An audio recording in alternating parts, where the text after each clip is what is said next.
Good evening. Thank you very much.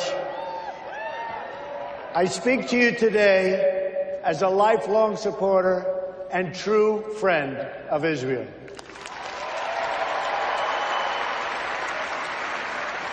I'm a newcomer to politics, but not to backing the Jewish state.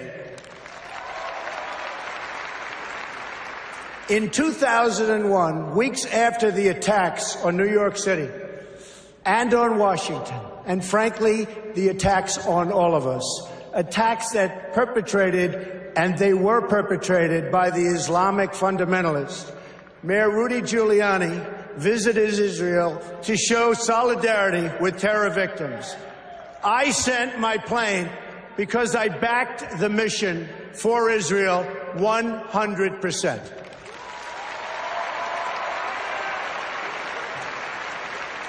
In spring of 2004, at the height of the violence in the Gaza Strip, I was the Grand Marshal of the 40th Salute to Israel Parade, the largest single gathering in support of the Jewish state.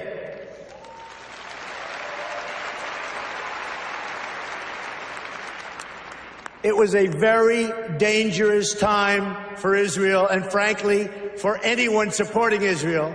Many people turned down this honor. I did not. I took the risk, and I'm glad I did.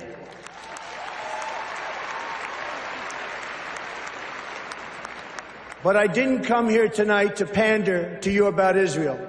That's what politicians do. All talk, no action, believe me. I came here to speak to you about where I stand on the future of American relations with our strategic ally, our unbreakable friendship, and our cultural brother, the only democracy in the Middle East, the State of Israel.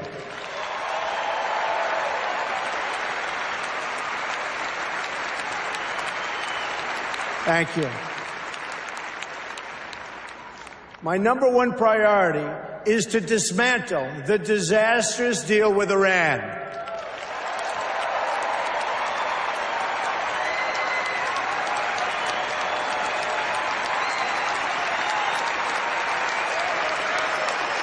Thank you. Thank you. I have been in business a long time. I know deal making. And let me tell you, this deal is catastrophic for America, for Israel, and for the whole of the Middle East. The problem here is fundamental. We've rewarded the world's leading state sponsor of terror with $150 billion, and we received absolutely nothing in return.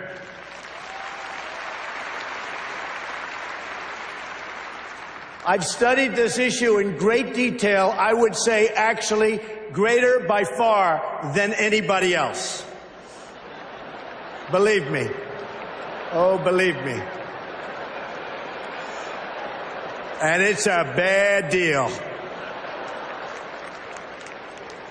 The biggest concern with the deal is not necessarily that Iran is going to violate it, because already, as you know, it has.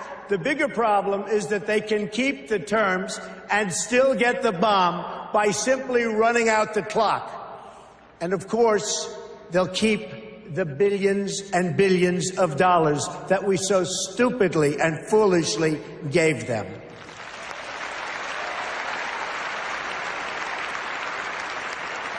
The deal doesn't even require Iran to dismantle its military nuclear capability. Yes, it places limits on its military nuclear program for only a certain number of years. But when those restrictions expire, Iran will have an industrial-sized military nuclear capability ready to go and with zero provision for delay, no matter how bad Iran's behavior is. Terrible, terrible situation that we are all placed in, and especially Israel.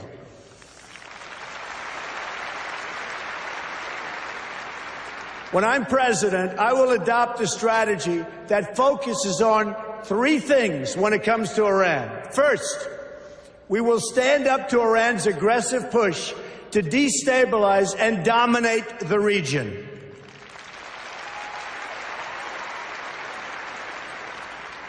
Iran is a very big problem and will continue to be. But if I'm not elected president, I know how to deal with trouble. And believe me, that's why I'm going to be elected president, folks.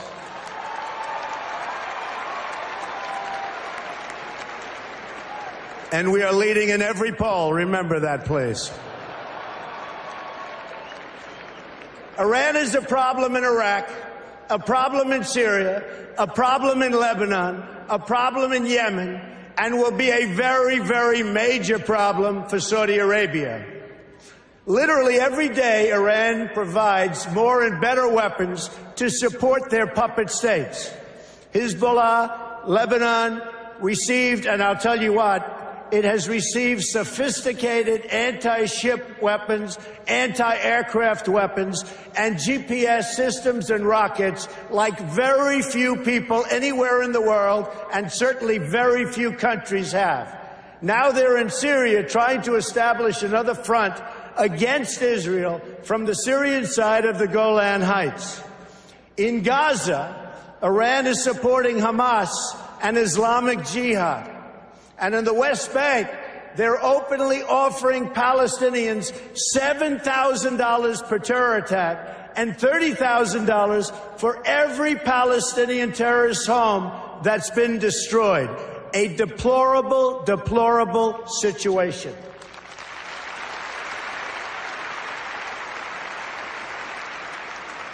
Iran is financing military forces throughout the Middle East, and it's absolutely incredible that we handed them over $150 billion to do even more toward the many horrible acts of terror.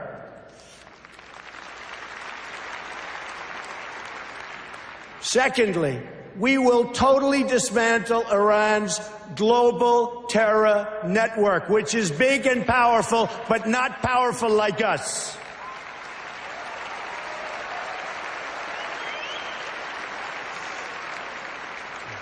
Iran has seeded terror groups all over the world.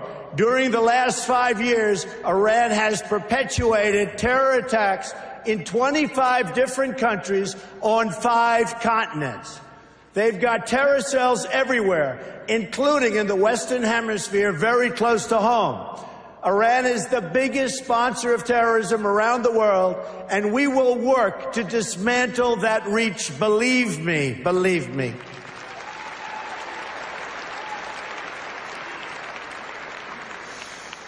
Third, at the very least, we must enforce the terms of the previous deal to hold Iran totally accountable, and we will enforce it like you've never seen a contract enforced before, folks.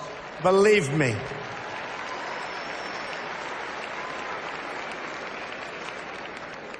Iran has already, since the deal is in place, test-fired ballistic missiles 3 times.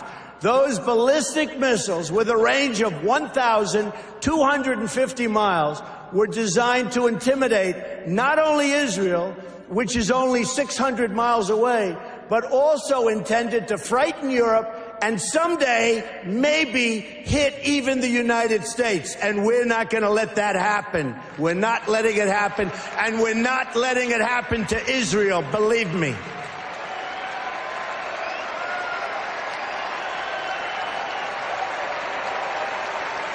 Thank you.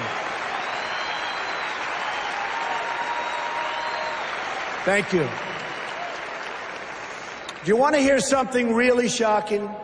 As many of the great people in this room know, painted on those missiles in both Hebrew and Farsi were the words, "Israel must be wiped off the face of the earth." You can forget that.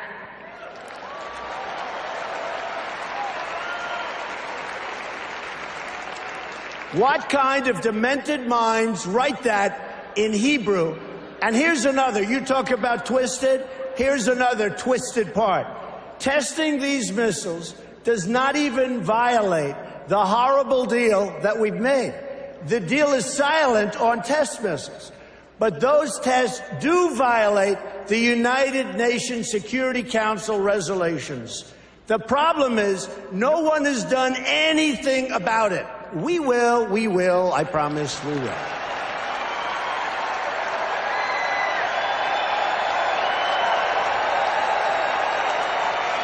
Thank you.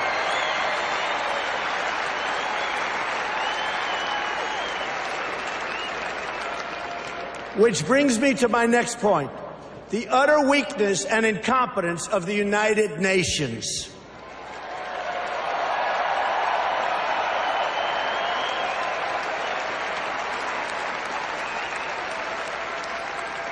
The United Nations is not a friend of democracy. It's not a friend to freedom. It's not a friend even to the United States of America, where, as you know, it has its home. And it surely is not a friend to Israel.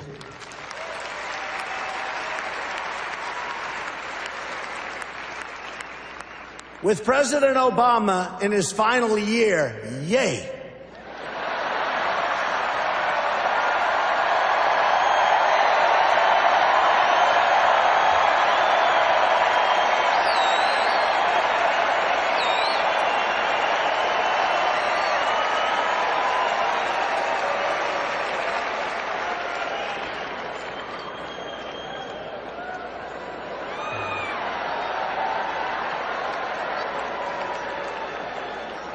He may be the worst thing to ever happen to Israel, believe me.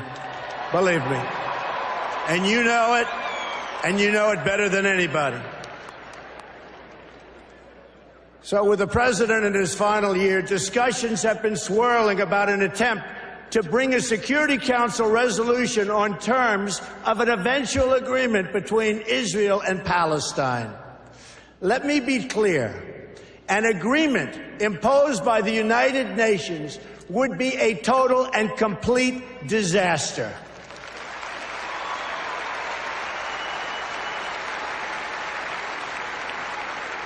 The United States must oppose this resolution and use the power of our veto, which I will use as president 100%.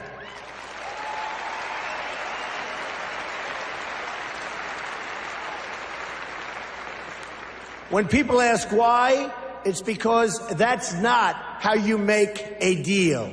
Deals are made when parties come together. They come to a table and they negotiate. Each side must give up something. It's values. I mean, we have to do something where there's value in exchange for something that it requires.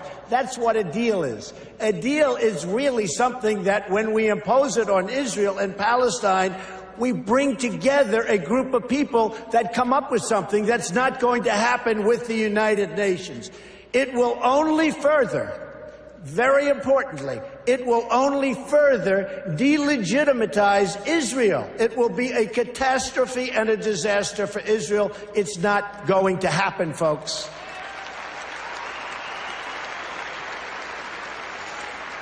And further, it would reward Palestinian terrorism, because every day they're stabbing Israelis and even Americans. Just last week, American Taylor Allen Force, a West Point grad, phenomenal young person who served in Iraq and Afghanistan, was murdered in the street by a knife-wielding Palestinian.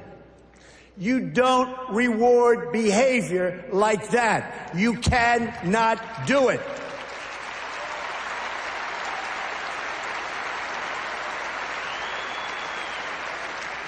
There's only one way you treat that kind of behavior. You have to confront it.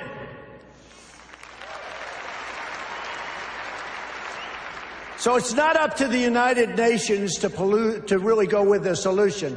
It's really the parties that must negotiate a resolution themselves. They have no choice. They have to do it themselves, or it will never hold up anyway. The United States can be useful as a facilitator of negotiations, but no one should be telling Israel that it must be, and really that it must abide by some agreement made by others thousands of miles away that don't even really know what's happening to Israel, to anything in the area. It's so preposterous. We're not going to let that happen.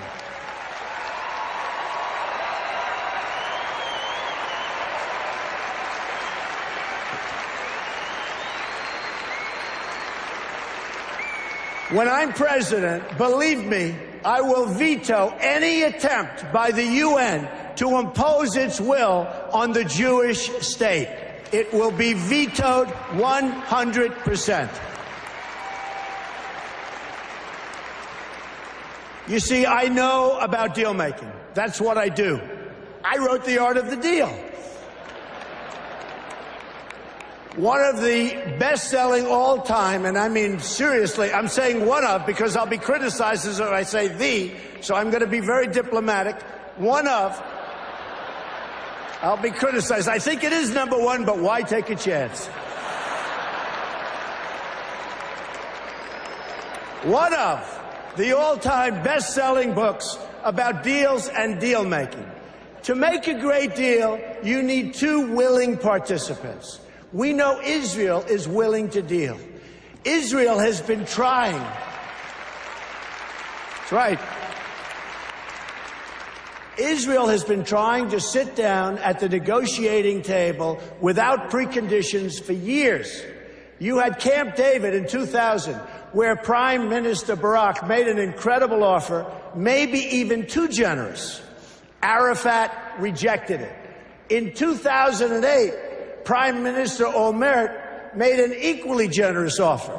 The Palestinian Authority rejected it also. Then John Kerry tried to come up with a framework, and Abbas didn't even respond, not even to the Secretary of State of the United States of America. They didn't even respond. When I become president, the days of treating Israel like a second-class citizen will end on day one.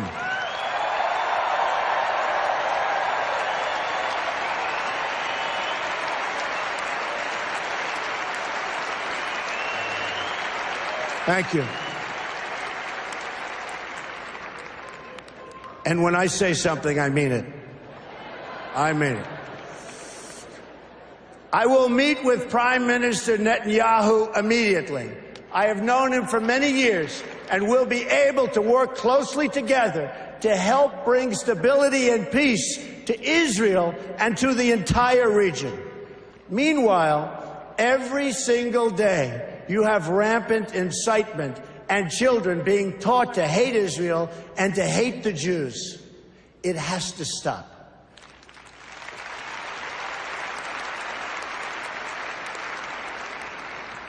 When you live in a society where the firefighters are the heroes, little kids want to be firefighters. When you live in a society where athletes and movie stars are the heroes, little kids want to be athletes and movie stars. In Palestinian society, the heroes are those who murder Jews. We can't let this continue. We can't let this happen any longer. You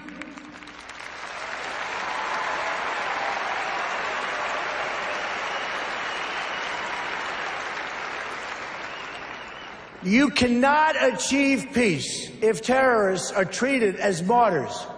Glorifying terrorists is a tremendous barrier to peace. It is a horrible, horrible way to think. It's a barrier that can't be broken. That will end, and it'll end soon, believe me.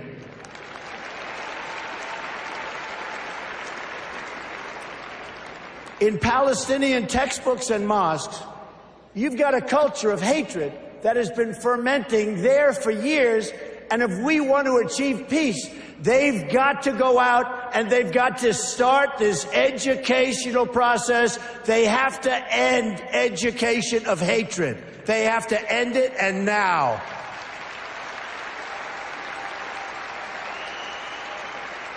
There is no moral equivalency.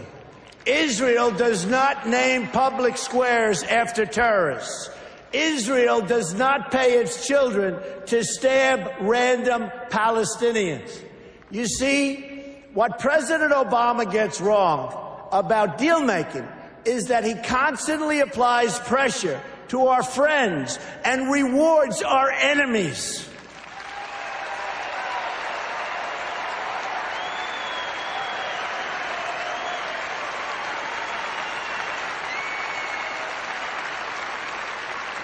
And you see that happening all the time. That pattern practiced by the president and his administration, including former Secretary of State Hillary Clinton, who is a total disaster, by the way.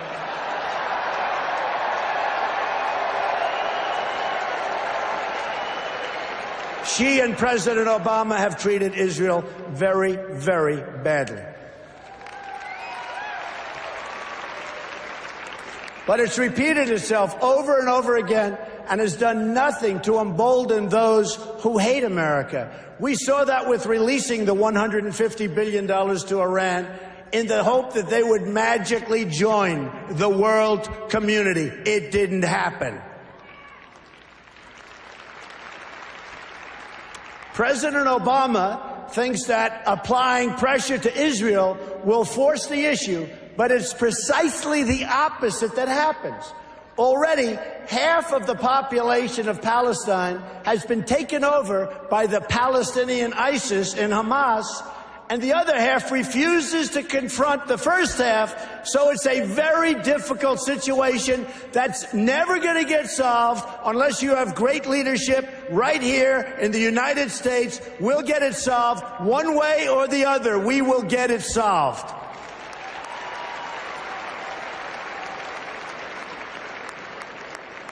But when the United States stands with Israel, the chances of peace really rise, and rises exponentially. That's what will happen when Donald Trump is president of the United States.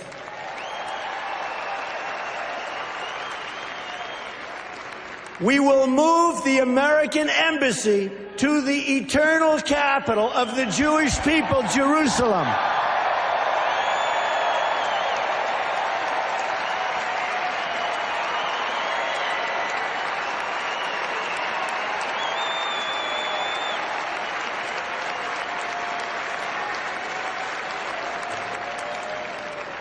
And we will send a clear signal that there is no daylight between America and our most reliable ally, the State of Israel.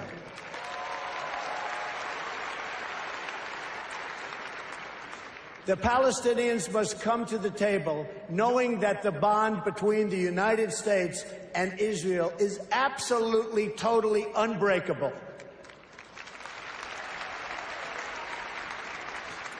They must come to the table willing and able to stop the terror being committed on a daily basis against Israel. They must do that. And they must come to the table willing to accept that Israel is a Jewish state and it will forever exist as a Jewish state.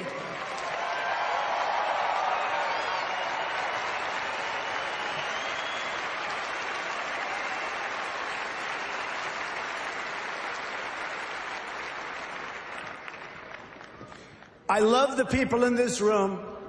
I love Israel. I love Israel. I've been with Israel so long in terms of I've received some of my greatest honors from Israel. My father before me, incredible. My daughter Ivanka is about to have a beautiful Jewish baby.